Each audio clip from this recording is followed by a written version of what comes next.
Hello! Hello, hello, hello! Magandang araw at magandang buhay at panibagong vlog na naman tayo. So, medyo makulimlim ngayon. Ang gagawin lang natin is update natin yung mga ating ginawa. Okay? So, ipapakita lang natin yung mga outcome ng mga winworkshop nating mga bonsai. Okay? So, dito ito yung santan natin. Yan, na full bloom pa rin siya. Pero nakukulangan pa rin ako sa kanyang bulaklak. Yan. Okay? So, ready for ano na sana ito? Show. Yan, may kunting mga bulaklak. Pero may mga possible pa rin siya. Yan, katulad niya, no? Okay? Tapos ito, mapansin nyo, bagong kalbo din yan. Naka-wire dito sa parting taas, pero sa parting baba hindi, and then nakapataas yung ano natin, yung mga sanga.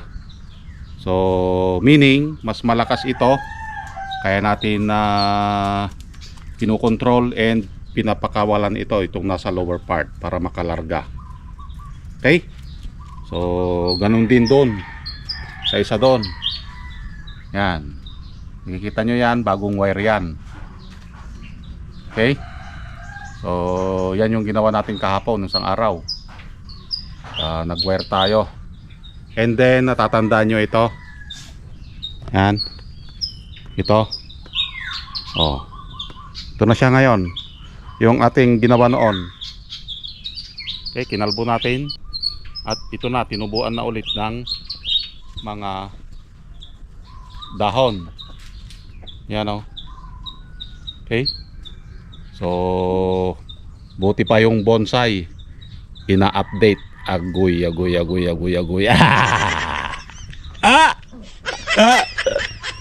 Buti pa yung bonsai ina-update, pero siya wala na. Wala nang update. Oy, kumustahin nyo naman. Kumustahin nyo naman kung ano na nangyayari sa kanya. Ha, buti pa yung ating ginawa na bonsai may update, pero siya wala. Okay, so dito na lang ang kulang, oh. Nakukulangan pa tayo dito ng sanga. Yan, so may mga tumubo dyan, kailangan natin. At dito makapal na, di ba? Oh, dito. Yan. Okay.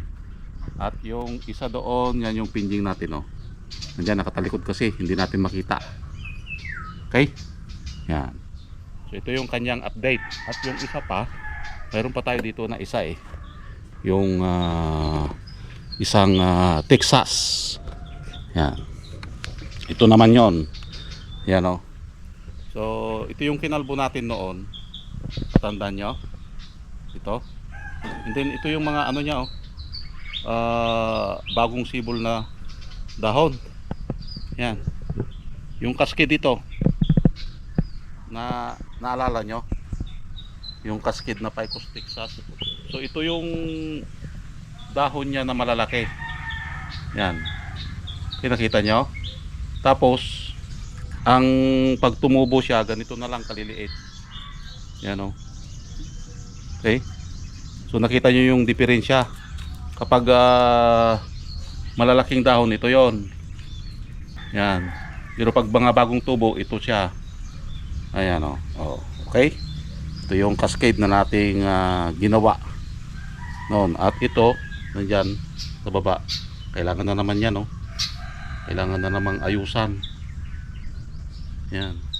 So, ito unti-unti na lang nabubuo. Ito yung Ficus Texas, isang lahi ng Ficus na medyo mahal ito kasi may kabagalan din. Ganda ng pagkakaano nyo, kanyang ugat. So nasa training pa lang siya, nakalagay pa lang siya sa training pot. Okay, pag madali lang na mag-repat, ang mahalaga dyan, mas marami siyang nakakainan. Yan. Oh, kita nyo, So punta pa tayo doon sa isang santan din na ating bonsai na cascade. Yan, ito din yung isa na santan na ating winorkshop noon. So full bloom din siya. Oh. Sa siyang cascade. Oh. Yung kanyang sanga na fall pababa. Parang siya na fall in love sa iba. Fall in love sa iba. Ganda nito. Kapag ito ay nailagay sa tamang lagayan. Oh. So isa siyang cascade. Ito yung mga nakikita natin sa bangin. Yan, kita nyo dito, oh, punong-puno ng bulaklak dyan sa likod. Oh. Ang ganda pag purong bulaklak. Marami pa siyang possible na mga bulaklak. Ito yon. So tuloy-tuloy ito dahil yung kanyang mga sanga ay matatanda na rin.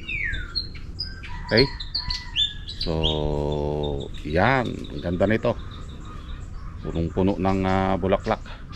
Okay, so ito yung mga update natin na ating ginawa nung mga nakaraang buwan. Okay, nakikita natin yung outcome. Alagang Papa Bons. Blooming katulad ng mga team magaganda. Parang siya blooming. Okay, so mayroon pa tayong isa doon na titignan. Yun yung kinalbo natin ng mga nakaraang linggo. Yun yung kamuning tulis. Okay, so let's go, punta natin. So ito rin yung ating ginawa noon. Yan, o. Ang pagkalbo natin, napalitan na ng mga bagong dahon. Ito yun, yung ating kamuning tulis. So kailan lang natin kinalbo ito?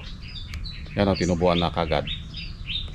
So kalbo lang nung nakaraan. So dapat malaman din natin yung kung ano yung kagandahan ng kanyang dahon bago natin ilabas. So nakalista yan. So ito ay pang 14 days niya. Yan, mula nung nakalbo natin. So ganito na siya. Madagdagan pa ng isang linggo, mas makapal na yung kanyang dahon. Okay, so dito na lang tayo nagbubuo. Yan. So yun lang ang update ng ating mga ginawa. Buti pa ang bonsai ina-update. Pero siya kaya. Kamustahin nyo rin. Baka mamaya nasa piling na ng iba. Huwag puro trabaho. Okay, so maraming salamat. At nasamahan nyo na naman si Bonsaiistang Lumpo. Update sa ating mga ginawang bonsai. So nakikita na lang natin, so nawawala yung ating pagod, lalo na kung maganda ang outcome ng ating ginawa. Okay, so maraming salamat, hanggang sa muli. Bye bye.